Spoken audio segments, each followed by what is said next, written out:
John Miller stood alone in the vast waiting chamber, trying to control his breathing. The air here was slightly thinner than Earth standard, and the gravity about 10% heavier. Small discomforts, he thought. Likely not by accident. The blue folder in his hands contained humanity's petition for recognition and alliance with the Galactic Council. 10 years since Earth discovered the faster-than-light drive, and only now had they been granted this 15-minute audience. 15 minutes to determine the fate of humanity among the stars.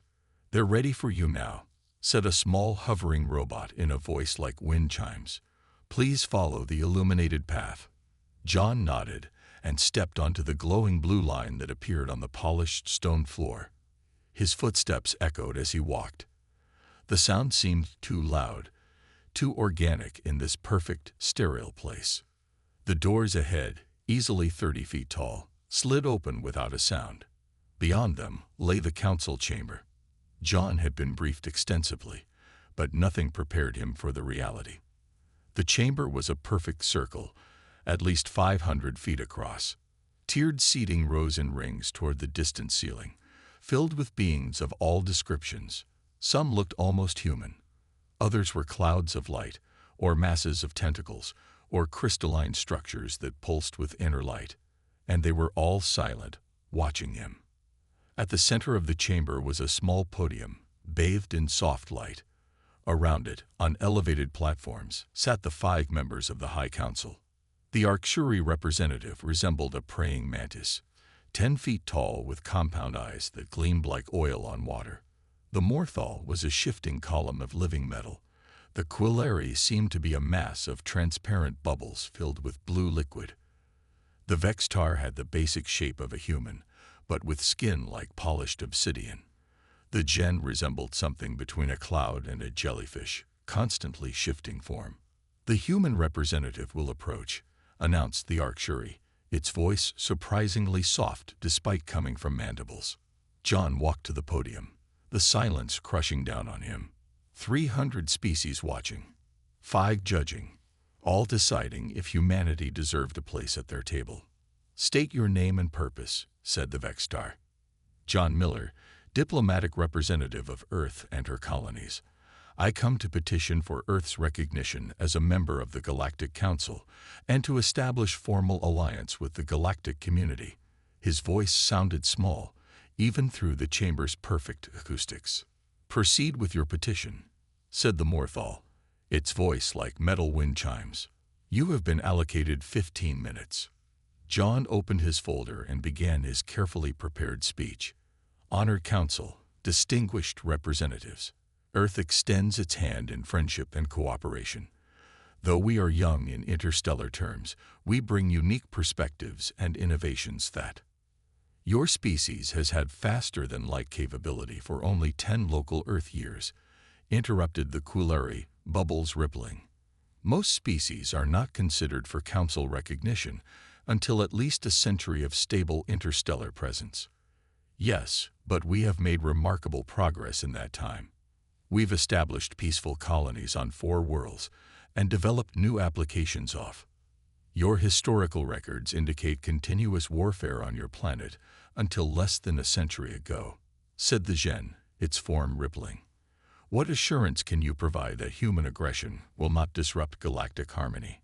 John felt sweat on his forehead. This wasn't going according to plan. Like all species, we have evolved. Our unity as a planet was hard-won, but it has held firm since the crisis of 2079. Our focus now is on building, not destroying. A sound like rustling leaves passed through the chamber. John's translator indicated it was something like laughter. "The human believes a century of peace negates 50,000 years of evolution as predators," said the Arcturi to the chamber at large. John looked around at the hundreds of alien faces, feeling the weight of their judgment. The carefully prepared words suddenly seemed meaningless. In this moment, he needed truth, not diplomatic phrases. "Perhaps our greatest strength," he said, abandoning his notes, "isn't in what we've already built, but in how quickly we learn and adapt. Humans aren't defined by our past, but by our potential." The chamber fell silent again. A different silence this time. John's words hung in the air. For several seconds, none of the council members spoke. He stood straight, meeting their gaze despite the heaviness in his chest. This silence felt different from before. The Vextar leaned forward, obsidian skin reflecting the chamber's light. Potential is not achievement, human. The council deals in proven contributions, not promises. With respect, John replied, every achievement begins as potential. Earth has solved problems in new ways that might benefit everyone.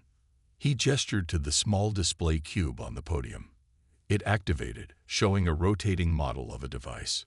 This is our atmospheric restoration system. It can rebuild damaged planetary atmospheres in decades instead of millennia. We've already used it on Mars. The Coolari's bubbles pulsed rapidly. The Council archives show 17 species have developed similar technology. But our version uses 30% less energy and works 60% faster, John said. The cube shifted to display comparison charts. A murmur passed through the chamber. John felt a small spark of hope. The human persistence is notable, the Gen commented, its cloud-like body expanding slightly. Yet one innovation does not qualify a species for council membership. John nodded. We have more to offer. The cube changed again, displaying the small silver pill. This medical breakthrough allows for complete neural regeneration after injury. It can repair damage that most species consider permanent. The Arctury's antennae twitched. Your species developed this independently. Yes, John said. Our medical researchers found a new approach that... Enough, the Morthal interrupted, metal surface rippling like water. We have seen sufficient evidence to make our determination.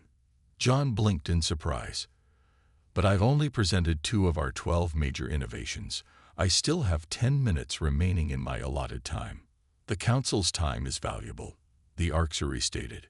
We will now deliberate. The 5 High Council members turned their attention to each other. Strange lights passed between them, and sounds beyond human hearing vibrated the air. John stood awkwardly at the podium, acutely aware of the hundreds of alien eyes still fixed upon him. From the observer section, Lisa Rodriguez watched with growing concern. As Earth's ambassador to Proxima Centauri colony, she had more experience with alien politics than most humans. What she saw happening was not standard procedure. The council was rushing through a decision that normally took hours of careful consideration. Their dismissive attitude had been evident from the moment John entered the chamber. After only 7 minutes, far less than the customary period for such decisions, the 5 council members turned back to face John. We have reached our decision, announced the Arctuary. Its compound eyes reflected John's image 1,000 times over. The petition of Earth for Galactic Council recognition is denied. John's shoulders stiffened, but he kept his expression neutral. May I ask on what grounds? The Morthal's chiming voice echoed through the chamber. Earth is insufficiently advanced for meaningful contribution to galactic society. Your species' development remains too recent, your stability too unproven, and your potential too theoretical. We recommend reapplication in no less than 500 standard years, added the Vextar. This will allow adequate time for your civilization to mature. John stepped forward. 500 years. That's. The council's decision is final. The Coolari interrupted, bubbles darkening. This audience is concluded. 2 hovering security drones appeared at John's sides. The message was clear. Leave now. You're making a mistake, John said, his voice rising as the drones began to escort him toward the exit.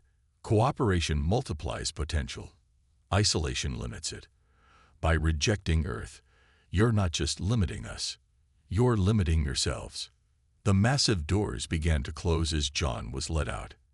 His last glimpse of the council chamber showed most representatives already turning away, moving on to the next matter as if Earth's petition was already forgotten.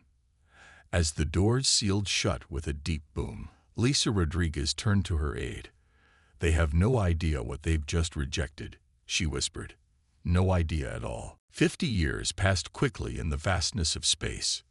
Lisa Rodriguez, now Ambassador Rodriguez, stood at the viewport of the Earth ship Unity, watching the stars blur as they traveled faster than light.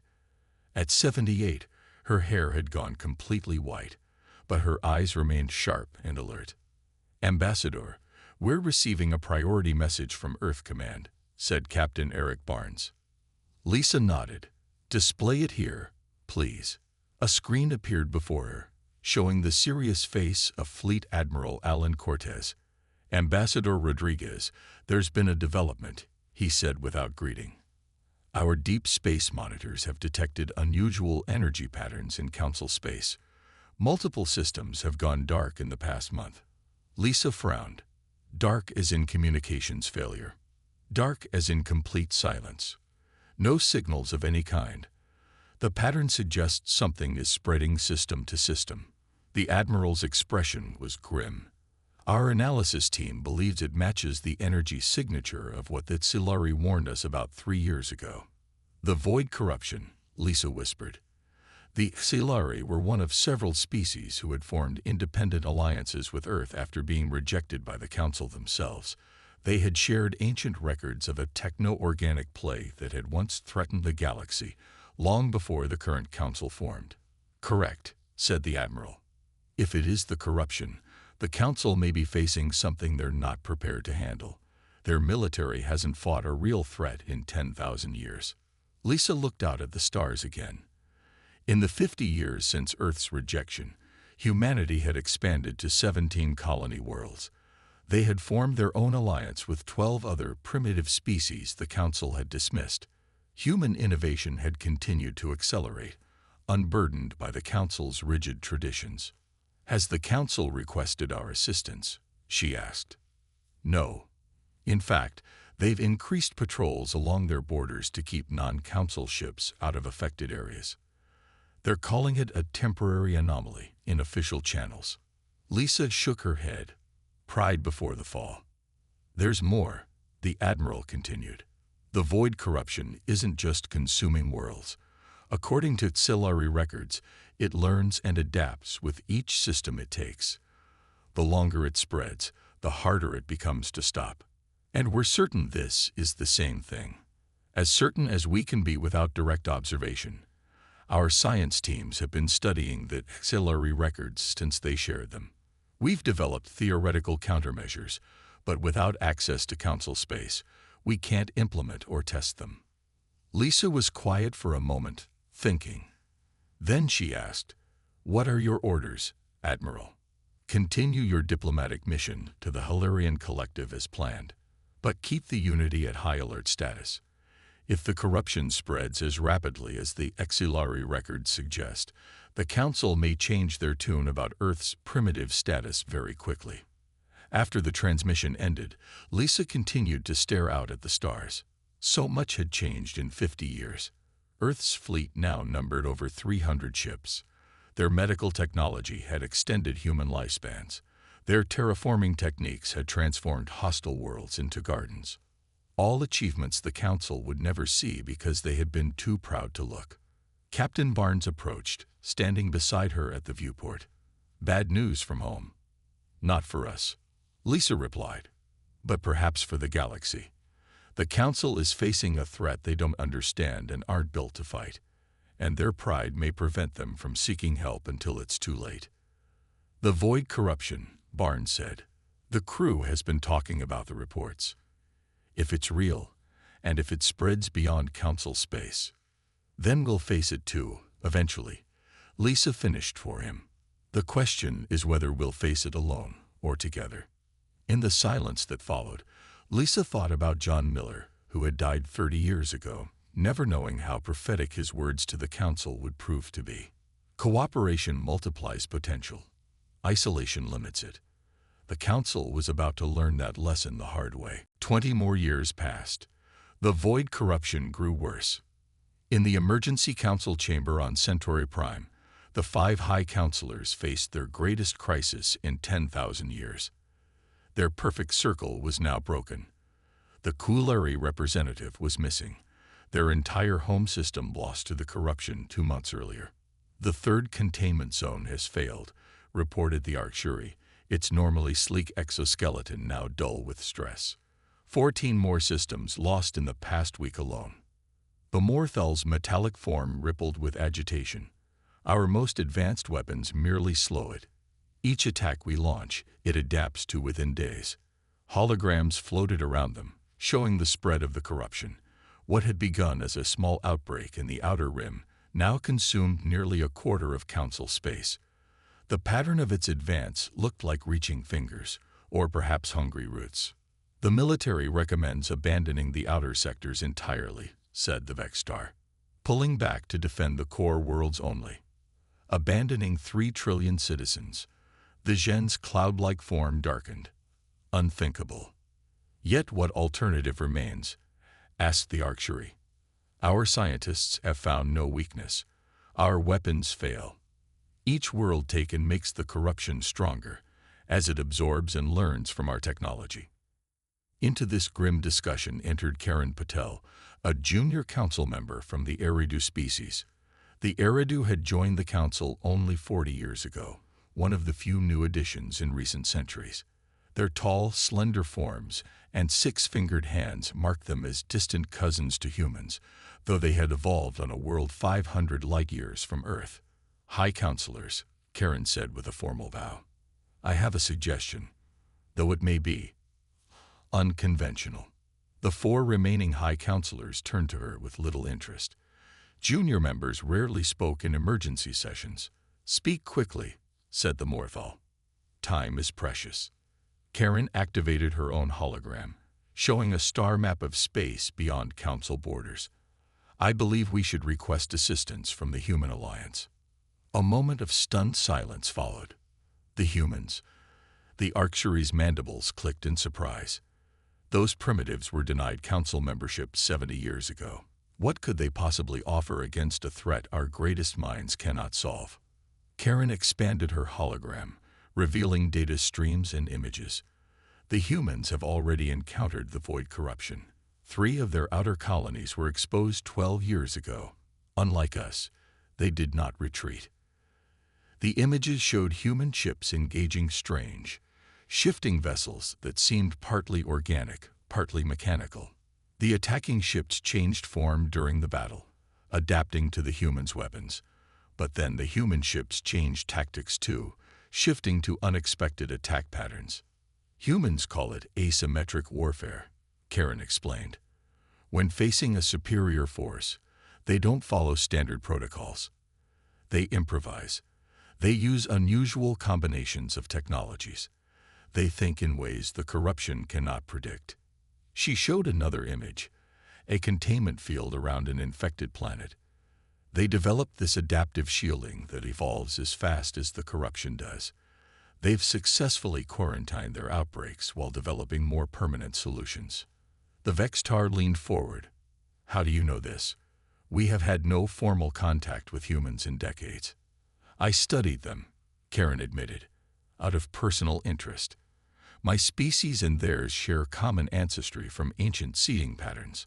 I've maintained unofficial academic connections with their scientists. Why would they help us? Asked the Gen. We rejected them.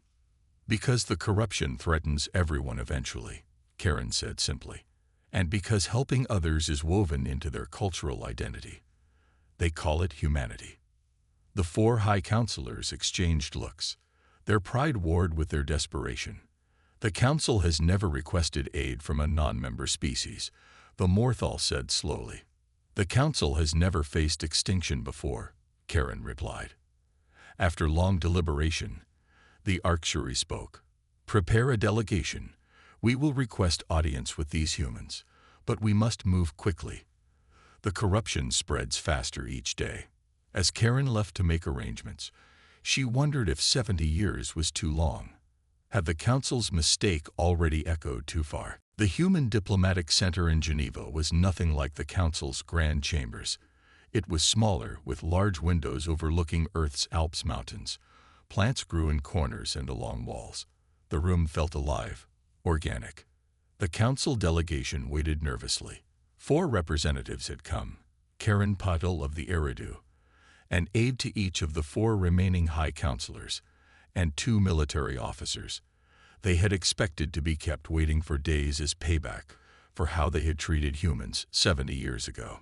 Instead, they were seen within hours of their arrival. Admiral Samantha Wright entered the room with a small team. At 62, she had silver hair cut short in a military style. Deep lines marked her face, the face of someone who had seen battle. "Welcome to Earth," she said simply. "I understand you come seeking assistance." The Archery aide stepped forward. "We bring greetings from the Galactic Council. We wish to discuss a matter of mutual concern." Samantha nodded. "The Void corruption. We've been tracking its spread through your territory for years." The council representatives looked surprised. The Vextar aide asked, "You knew of our situation?" "Of course." Samantha gestured, and a detailed hologram appeared showing the entire affected region. It was more accurate than the council's own maps. "We maintain observation posts throughout the galaxy. The corruption doesn't respect borders. It's everyone's problem." The Morthal aide's metallic surface rippled. "Then you understand the grave threat. 23% of council space has been lost. Billions of lives. Hundreds of worlds." "We do understand." Samantha's voice was steady, her eyes hard. "We've lost 3 colony worlds ourselves, despite our containment efforts. The difference is, we've prevented it from spreading further." Karen Patel spoke up. "That is why we've come. Our methods have failed. We hope to learn from your success." Samantha studied the delegation for a long moment. Then she sighed. "Let's be direct. You rejected Earth 70 years ago as primitive and unworthy. Now you want our help. I need to know, are you here as equals seeking alliance, or as superiors demanding service?" The council representatives looked uncomfortable. This bluntness was not their way. Finally, the Gen aide's cloudy form pulsed gently. "We come as those in need. Whatever pride we had has been humbled by our failure to protect our people." Samantha nodded, seeming satisfied with this answer. "The Human Alliance Senate will consider your request," she said. "But I must be clear, we would be risking our people to save those who deemed us unworthy. That will factor into our decision." "How long will your Senate need to deliberate?" asked the Archery aide anxiously. 3 days. Unlike your council, we don't make decisions affecting billions without thorough debate." There was an edge to Samantha's voice. "In the meantime, we'll need complete access to your data on the corruption spread and all your failed containment attempts." The military officers from the council looked alarmed. "That information is classified," one said. Samantha's expression hardened. "Not anymore. We need to know exactly what we're dealing with. Every failed approach teaches us what not to try again." After a tense silence, Karen Patel spoke. "We will provide everything, Admiral. My colleagues will understand that old protocols must give way to survival." When the council delegation was escorted to their quarters, Karen remained behind with Samantha. "Thank you for seeing us so quickly," Karen said. "I feared your people might refuse out of justified resentment." Samantha walked to the window, looking out at the mountains. "Some wanted to. But we're not fighting for the council. We're fighting for all sentient life." "If you help us," Karen said carefully, "the balance of power will shift. The council system, as it has existed for millennia, will change." "It already has changed," Samantha replied. "The moment the corruption appeared, and the council couldn't handle it. The question now is whether anything will survive to build something better." Karen nodded. "I've studied human history.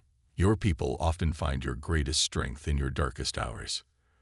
"Let's hope that's true for all our species," Samantha said, "because the darkness is coming for us all." The Human Alliance Senate was nothing like the silent, orderly council chamber.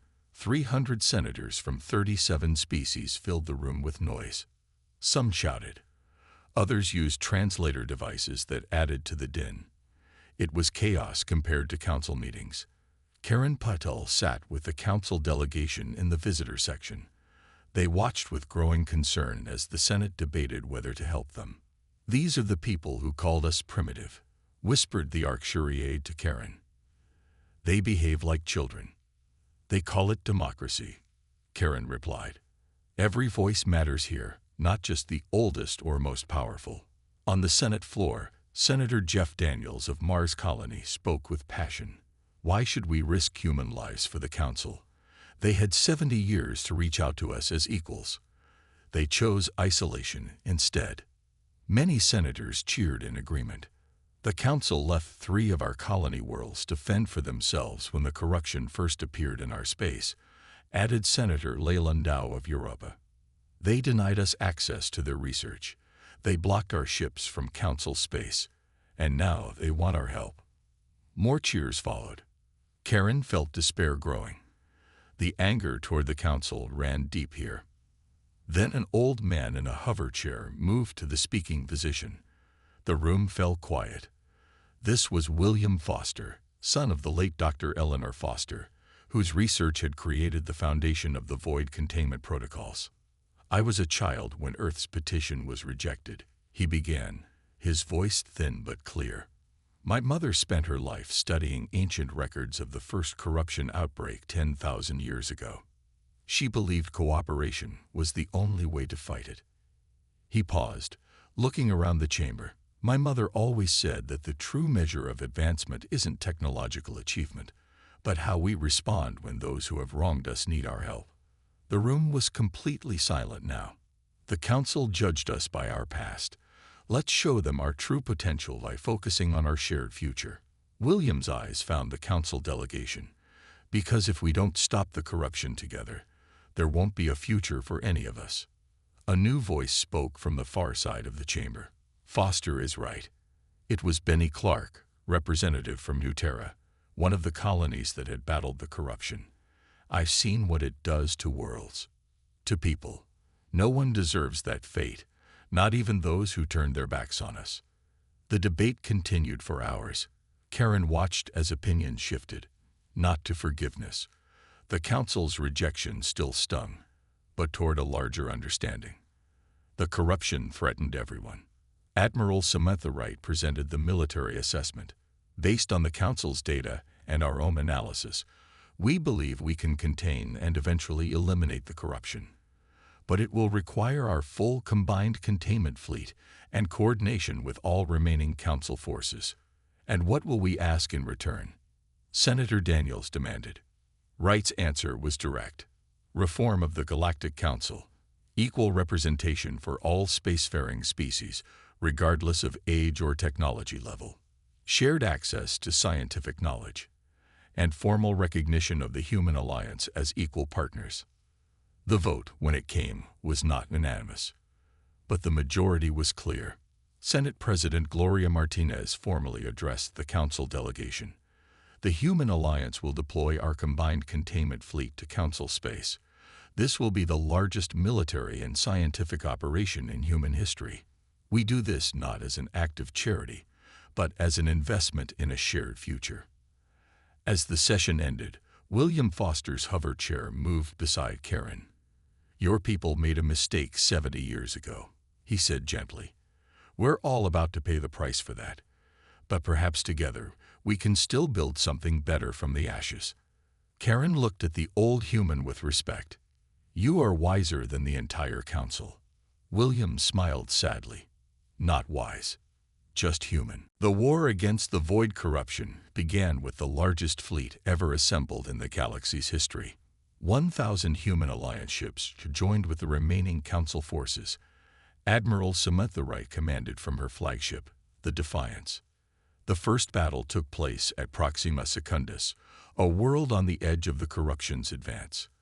Human ships moved in patterns that seemed random to Council observers. They attacked, retreated, changed tactics constantly. "Why do they not form a proper battle line?"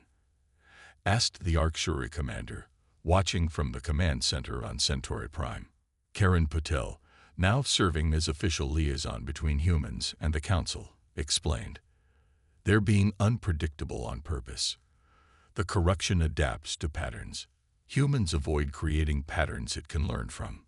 The battle lasted 3 days. When it ended, the corruption's forces had been pushed back. It was the first victory against the plague in years. But it came at a cost. 17 human ships were lost. Over 500 crew members died. The council leaders watched the casualty reports with surprise. They willingly sacrificed themselves for worlds they've never seen. For people not their own, asked the Gen representative. They believe all sentient life has value, Karen said simply. The war continued for months, then years. 3 years into the fight, the corruption launched a surprise attack on Earth itself. The plague had found a way to travel through human alliance territory, bypassing their defenses. On that terrible day, the council finally understood what made humans different. When the alert came, William Foster was meeting with Karen in Geneva. Warning sirens filled the air. Reports showed corruption ships appearing just beyond Earth's moon. They've targeted your homeworld to break your resistance, Karen said, horrified. William's aged face showed no fear. They don't understand us at all, then. Within 1 hour, 5,000 civilian ships joined Earth's defense fleet. Freighters, science vessels, even space yachts. Ordinary people flew alongside military vessels, each doing what they could. Scientists broadcast experimental frequencies to disrupt the corruption's communication. Hospital ships moved to save the wounded. Mining vessels used industrial equipment as makeshift weapons. What are they doing? The Morthal representative asked, watching the battle unfold through comms. Those civilians have no combat training. They're being human, Karen replied, understanding at last what that truly meant. Earth suffered terrible damage that day. Millions died, but the planet held. When Admiral Wright's fleet arrived hours later, they found the corruption fleet destroyed and Earth bloodied but unbowed. The corruption had expected to break human resolve by attacking their homeworld. Instead, it had only strengthened their determination. The next day, William Foster addressed a joint session of human and council leaders, his voice weaker, but his eyes still bright. For 10,000 years, the Council has defined advancement as stability, uniformity, and technological prowess, he said. But true advancement is the capacity to face the impossible without surrendering hope, to adapt, to innovate, and to sacrifice for others without hesitation. He looked at the Council representatives. The corruption can copy our technology. It can mimic our tactics, but it cannot copy the human spirit. And it cannot copy what we create when we work together, each bringing our unique strengths. Karen watched the council members' reactions. After 77 years, they were finally beginning to understand what they had rejected. The war would rage for 4 more years. Many worlds would be lost. But in the battle for Earth, the tide had turned. The council races began to adapt human tactics, embracing unpredictability and innovation. The younger species, once dismissed as primitive, contributed ideas that older civilizations would never have considered. Together, they pushed the corruption back, system by system. And in watching humans fight not just for themselves but for all sentient life, the Council finally understood the meaning of the word humanity. 7 years after it began, the war against the void corruption finally ended. The last infected system was cleansed using technology developed jointly by human, council, and alliance scientists. The cost had been enormous. Billions of lives lost, hundreds of worlds damaged or destroyed. But life had won. The galaxy would continue.